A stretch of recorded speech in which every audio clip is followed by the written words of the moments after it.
사도신경으로 신앙 고백하시겠습니다.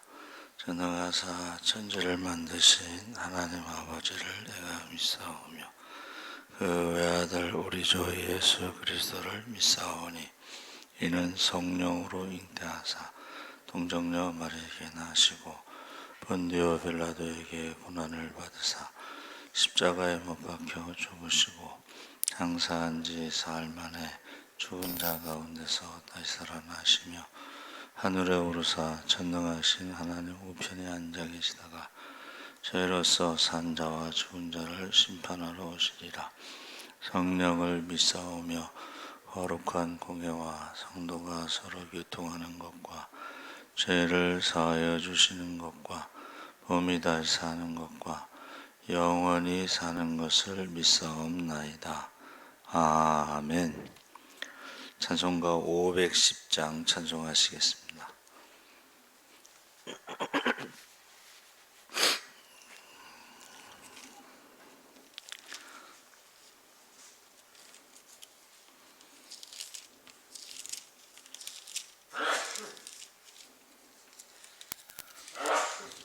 찬송가 510장 찬송하시겠습니다.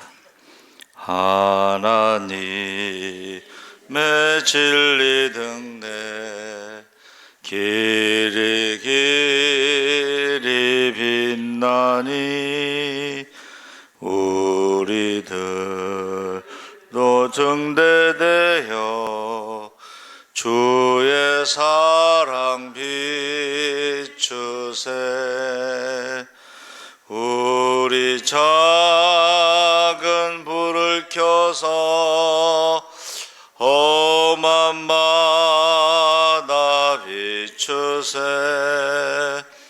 물에 빠져 헤매느니 건져내어 살리세. 죄의 밤은 깊어가고 성난 물결 설렌다. 어디 불빛 없는가 고 찾는 물이 많구나. 우리 작은 불을 켜서 험한 바다 비추세. 물에 빠져 헤매느니 건져내어 살리세. 너의 등불 돋우어라. 거친 바다 비춰라. 빛을 찾아 헤매느니 생명선에 건져라. 우리 작은 불을 켜서 험한 바다 비추세. 물에 빠져 헤매느니 건져내어 살리세. 아멘. 하나님의 말씀은 마태복음 5장 13절 16절 말씀을 보겠습니다. 신약성경 6쪽에 있습니다. 마태복음 5장 13절에서 16절까지 말씀을 다 같이 읽겠습니다. 너희는 세상의 소금이니 소금이 만일 그 맛을 잃으면 무엇으로 짜게 하리요? 후에는 아무 쓸데없어 다만 밖에 버려져 사람에게 밟힐 뿐이니라. 너희는 세상의 빛이라. 산 위에 있는 동네가 숨겨지지 못할 것이요 사람이 등불을 켜서 말 아래에 두지 아니하고 등경 위에 두나니 이러므로 집안 모든 사람에게 빛이 느니라.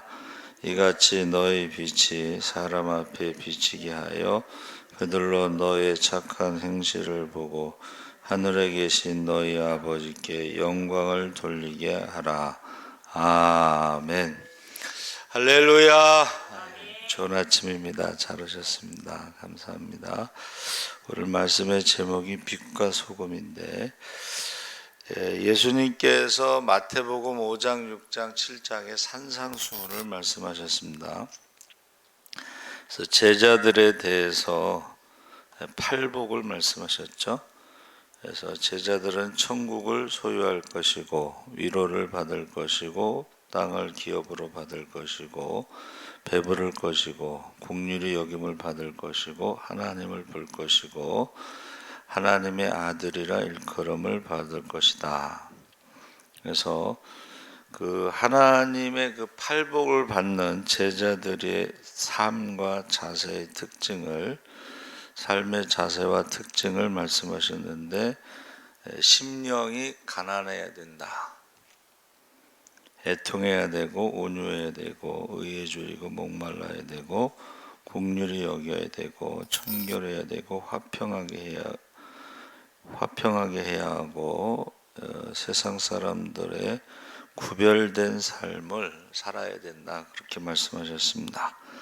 그러면서 팔복의 결론이 10절에 5장 10절에 의를 위하여 박해를 받은 자는 복이 있나니 천국이 그들의 것임이라. 나로 말미암아 너희를 욕하고 박해하고 거짓으로 너희를 거슬러 모든 악한 말을 할 때에는 너희에게 복이 있다.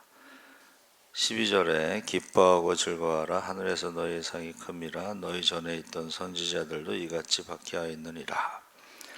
그래서 이것을 한마디로 요약하면 우리가 좋은 영향을 주어서 그들을 바르게 변화시키라는 말씀인데, 그들에게 좋은 영향을 주고 그들을 변화시킬 수 있는 것을 빛과 소금으로 말씀하신 것입니다. 그래서 소금에 대해서 맛을 잃으면 무엇으로 짜게 하리요? 쓸데없어 다만 밖에 버려져 사람에게 밟힐 뿐이다. 이것은 사해라는 데서 이제 소금을 얻는데, 그 사해의 그 남쪽에 에돔 사람들이 살던 데는 석회암 동굴이 많았습니다. 그러니까 소금과 석회가 섞이는 경우가 있어요. 우리가 소금을 먹으면은 맛이 있지만, 그러나 석회를 먹으면 이제 역겨워서 토하게 되죠. 그러면 이제 그게 쓸모 없는 소금이 돼서 그것을 논밭에 버리면 그 논밭이 이제 상하니까 길에다 버린다는 거예요. 석회가 섞인 소금을 길에다 버리면 사람들이 이제 밟고 그것이 이제 부서지는 거죠. 그러니까 우리가 너희가 세상의 소금이라 했을 때에 이 석회가 섞이면은 버림받는다. 이렇게 경고를 하고 있습니다. 성경에 나오는 소금은 너희가 세상의 소금이 되라고 말씀하시는 게 아니라 너희는 바로 세상의 소금이다. 그러니까 너희만이 세상의 소금이다 라고 지금 선포하면서, 소금을 필요로 하는 세상은 부패한 세상, 타락한 세상, 이것이 성경적인 세계관입니다. 그래서 진화론의 영향으로 산업혁명이 일어나면서, 녹색혁명이 일어나면서 이제는 사람의 힘으로 이 땅에 파라다이스를 만들 수 있다고 생각을 했는데, 사람들이 그 지식이 발달하면서 무기를 만들었죠. 그래서 1차 세계대전하고 2차 세계대전 때 많은 사람들이 죽었어요. 그리고 공산주의에서 2억 5천만 명이 죽었습니다. 그래서 인간에 대해서 회의를 느껴요. 이것을 이제 허무주의라고 합니다. 허무주의, 니힐리즘. 허무주의가 뭐냐면 인간이 그렇게 선하지 않다 하고 희망을 이제 가질 수 없는 상황에서 인류의 멸망, 심판에 대해서 그 말세론, 종말론이 나오면서 사람들이, 안 믿는 사람들은 언제 죽을지 모르는데, 언제 지구의 종말이 올지 모르는데 하면서 쾌락주의에 빠지는 거예요. 쾌락주의. 그래서 지금 쾌락주의의 지금 어떤 결정적인 모습이 그 할로윈 축제인데, 그것이 귀신 축제인데 우리나라만 있는 게 아니고 일본을 비롯해서 유럽, 미국 전 세계에 이 할로윈 축제가 있습니다. 근데 이제 미국에서는 그 논문이 나왔어요. 어떤 좁은 공간에 800명 이상이 모이면 압사의 위험이 있다는 게 논문이 나왔어요. 그래서 미국에서는 그 위험한 지역을 폐쇄합니다. 할로윈 축제를 못하게 해. 거기 사람들 모이면 압사한다. 근데 이제 우리나라는 그거를 처음 경험하는 거라서 지금 아마 그런 게 없었던 거예요. 좁은 공간에 많은 사람들이 모이면 압사한다는 논문이 있었고, 미국이나 이런 데서는 폐쇄를 하고 그 지역을 못 모이게 하는 거예요. 압사 위험이 있으니까. 그리고 이제 우리가 본 것처럼 일본은 아예 통제를 하죠. DC 무슨 그런 것을 통해서 하는데, 그게 뭐냐면 경찰들이 그 사람들의 이동이나 모임이나 이런 거를 통제를 해요. 거기에 따라야 돼요. 근데 우리나라는 그 경찰들의 통제를 받아들이지 않았다는 거죠. 받아들일 수 없을 만큼 갑자기 짧은 시간에 10만 명이 좁은 공간에 모이니까는, 이것은 이제 그 논문에 의하면 예고된 참사인데, 그 상황에서도 또 술을 먹고 계속 그런 사람들이 있었대요. 왜냐하면 그게 이렇게 경찰이나 119 대원이나 이런 사람들이 분장을 하고 와서 쇼를 하는 줄 알았다는 거예요. 그러니까 인간의 어떤 그것이 착각을 그렇게 일으킨 것입니다. 그래서 사람들이 점점 좋아질 거라고 한 것이 현실은 그렇지 않고, 범죄가 더 흉악해지고 전쟁도 사라지지 않고, 그때에 디모데후서 3장 13절에 세상은 갈수록 악해지고, 결과로 베드로후서 3장 7절의 말씀과 같이 세상은 불로 심판을 받을 것이다. 이게 성경적인 세계관입니다. 그래서 우리가 소금의 특징은 성경에 많이 나와요. 성경에 레위기 2장 13절, 에스겔서 43장 24절에는 소제물, 번제물에 소금을 쳐야 됩니다. 이게 이제 동물로 제물을 삼아서 드리는데, 그 중동 지역에는 그 돼지고기가요, 더운 나라에서는 금방 부패합니다. 그래서 돼지고기는 제물로 사용할 수가 없어요. 먹지도 말고. 그 다음에 양고기는 이 더운 나라에서 오래 보관하기가 좋다고 그래요. 그러니까 우리가 이 돼지고기는, 여름 돼지고기는 본전이다, 그런 말이 있죠. 우리나라도 세균이 많은 거죠. 그래서 소금을 칩니다. 그 다음에 민수기 18장 19절에는 소금 언약이라서 변함이 없는, 그래서 증인들 앞에서 언약을 맺는 당사자들이 소금을 먹었다는 거야. 소금을 먹으면서 언약을 맺어서 약속을 지킨다. 그리고 에스라 4장 14절에는 소금이 윗사람에 대한 충성을 의미하기도 하고, 쉽게 말하면 변하지 않는 것을 충성이라고 하는 것이고, 친교를 말하고, 욥기 6장 6절에서는 소금을 맛을 더해준다 그랬어요. 소금은 맛이나 멋을 상징하고, 열왕기하 2장 21절에는 소금이 해독제, 에스겔 16장 4절에서는 소독제, 또 사사기 9장 45절에는 소금이 심판이나 멸망을 상징하는 부정적인 뜻으로 쓰이는데, 이것은 하나님이 심판하신 곳에는 소금을 뿌려서 농사를 더 이상 못 짓게, 소금을 뿌리면 농사를 지을 수가 없습니다. 그래서 심판을 의미하고, 그래서 한마디로 말하면 이제 영향력인데, 예수 믿는 사람들은 바다의 소금물이 0.2%잖아요. 그래도 바다를 썩지 않게 하고 그 생물들이 살아가는데 지장이 없는 것처럼 0.2%라 해도 소금처럼 영향력을 끼쳐야 된다는 거죠. 그래서 평양에서 대부흥이 일어났을 때 기독교인의 숫자가 0.2% 정도 됐어요.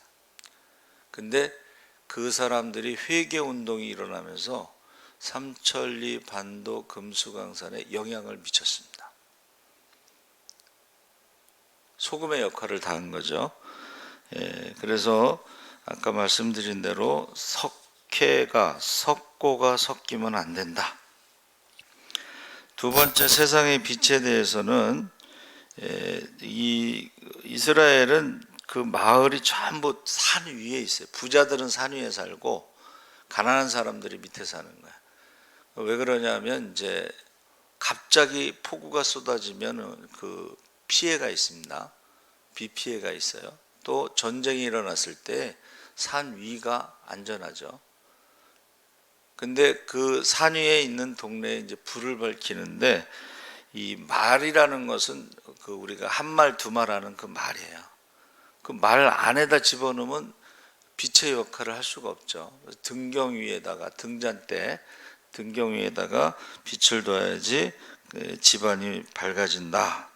그래서 우리 이 빛이라고 하는 것은 어떤 왜 고대 사람들이 별을 연구했느냐? 그거는 사막이나 바다에서는 밤에 방향을 잡을 수가 있어요. 낮에도 그렇지만 밤에 방향을 잡을 수가 없어요. 뭐 낮에는 이제 해를 보고 방향을 잡을 수 있겠지만, 이게 방향을 잡기 위해서 별을 연구한 것입니다. 그러니까 세상이 죄의 밤이 어두워지면 방향을 잃어버리는 거예요. 어디로 가야 될지. 국가도 그렇고 교회도 그렇고. 그래서 우리 친구가 어느 지방의 회장을 하면서 1년 동안 이제 지방 회장하면 막 행사가 많잖아요. 그러니까 1년 동안 전도를 하루도 한 번도 못했다고. 그러니까 개척교회가 전도를 1년 동안 안 하면 어떻게 되겠어요? 저를 찾아왔어요.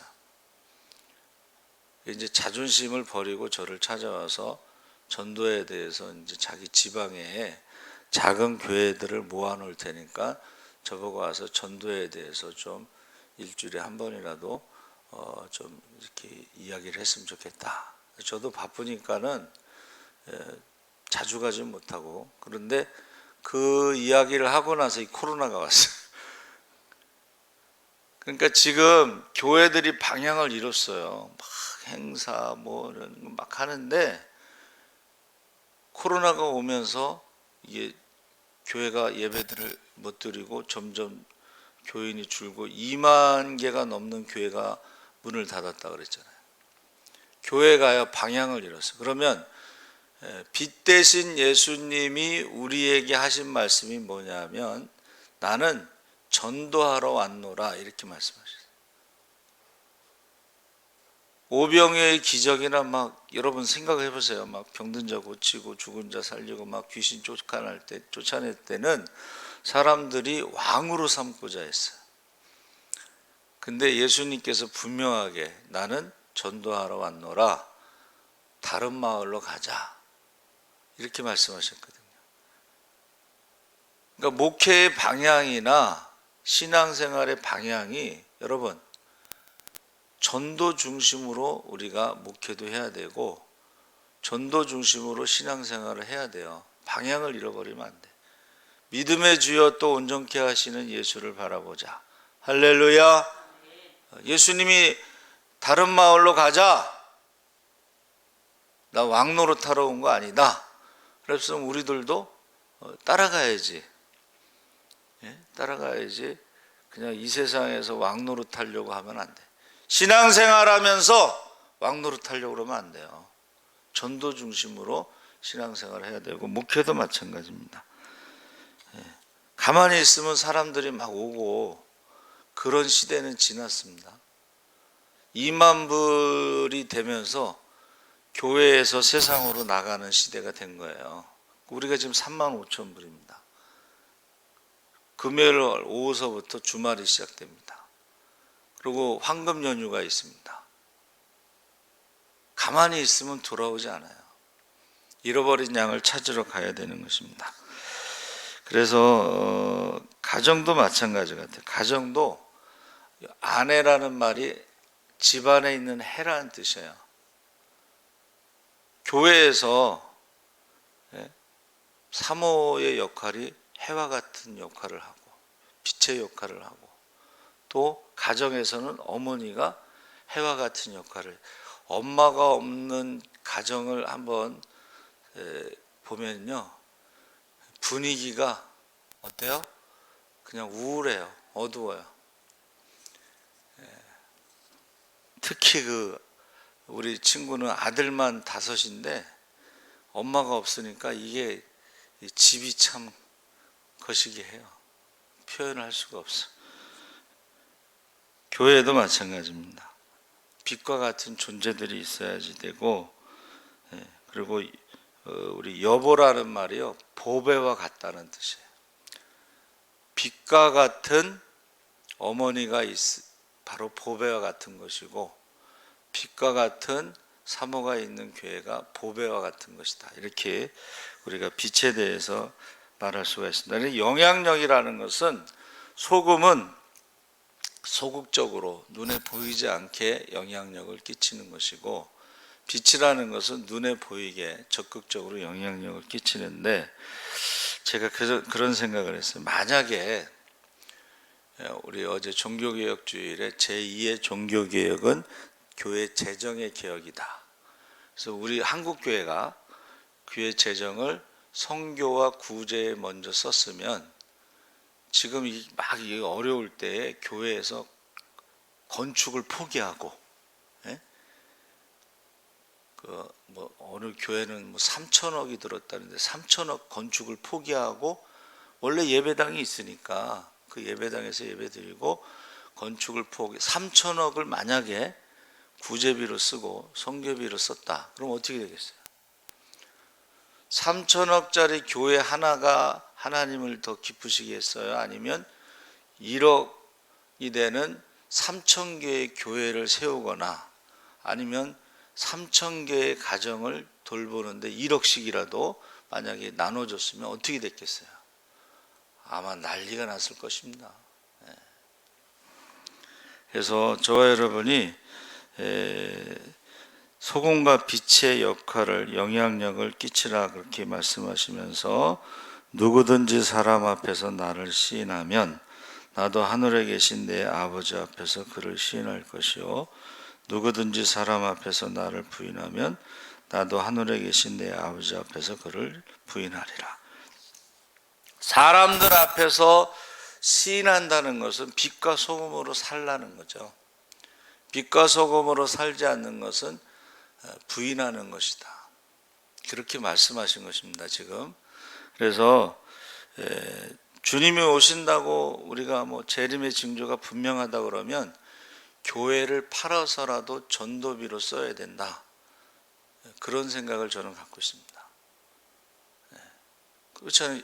주님 오시면 그 교회가, 건물이 무슨 의미가 있겠어요? 주님께서 교회 건물 사이즈 재고 값을 매기겠어요? 아니면 온천어보다 귀한 한 영혼에 대해서 말씀하시겠어요? 그래서 우리가 제2의 종교개혁은 재정의 개혁이다. 셋째로 바로 16절에 너희 빛이 사람 앞에 비치게 하여 그들로 너희 착한 행실을 보고 하늘에 계신 너희 아버지께 영광을 돌리게 하라. 그래서 우리가 고린도 교회 보면 먹는 거 가지고 서로 다퉜죠. 근데 그 결론이 뭐예요? 먹든지 마시든지 하나님의 영광을 위해서 하라. 우리의 삶의 기준은 하나님의 영광이라는 것입니다. 그래서 많은 사람들이 날짜 따지고 뭐 음식 따지고 막 그러지만, 결혼을 하냐 안 하냐 막 그러지만, 결혼을 해도 하나님의 영광을 위해서, 결혼을 안 해도 하나님의 영광을 위해서, 그 기준이 있다는 것입니다. 독신의 은사도 있죠. 예레미야 같은 경우는 결혼하지 말라고 그랬어요, 하나님이. 그리고 밭을 사라고 그랬어요. 70년 후에 돌아오니까. 그래서 우리가 저와 여러분이 정체성이라는 것인데, 우리는 세상의 빛과 소금인데 우리만 세상의 빛과 소금이기 때문에, 만약에 우리가 소금의 역할을 하지 못하면 세상은 점점 더 부패해지고 타락하고 점점 죄악이 관영하고 결국 하나님의 심판을 받을 것이다, 그렇게 말씀하고 있습니다. 그래서 우리가, 예수님께서 뭐라고 말씀하셨어요? 죽은 자는 죽은 자들에게 맡기고 너는 나를 따르라. 이 말은 안 믿는 사람들이 할 수 있는 일은 안 믿는 사람들한테 맡기고, 너만 할 수 있는 그 일은 세상 사람들이 할 수 없으니까 너만 할 수 있는 그 일, 제자의 길을 너는 나를 따르라, 이렇게 말씀하신 거예요. 여러분, 그래서 우리가 할 수 있는 일을 세상이 할 수 없기 때문에 우리는 그 일이 우선이 돼야 된다는 것입니다. 그래서 너희만 세상의 소금이고 빛이기 때문에 그 정체성을 잃지 말고 그렇게 세상의 빛과 소금으로 살아서 하나님께 영광을 돌리게 하라, 그렇게 말씀하신 것입니다. 그래서 끝까지 우리가 기억해야 될 것은 바로 이 정체성이에요. 우리가 누구이고 무엇을 해야 되는지, 이 정체성을 잃지 않기를 주의 이름으로 축원합니다. 아멘. 살아계신 하나님 아버지, 세상이 소금이 없으면 부패하고 타락합니다. 우리만 세상의 소금입니다. 소금의 역할을 다하게 하시고 우리만 세상의 빛입니다. 어둠 가운데 사람들이 방향을 찾지 못하고 어떻게 살아야 될지, 무엇을 위해 살아야 될지 모를 때에 우리가 분명하게 빛의 역할을 다하게 하여 주시옵소서. 감사하며 예수님의 이름으로 기도합나이다. 아멘. 하늘에 계신 우리 아버지여, 이름이 거룩히 여겨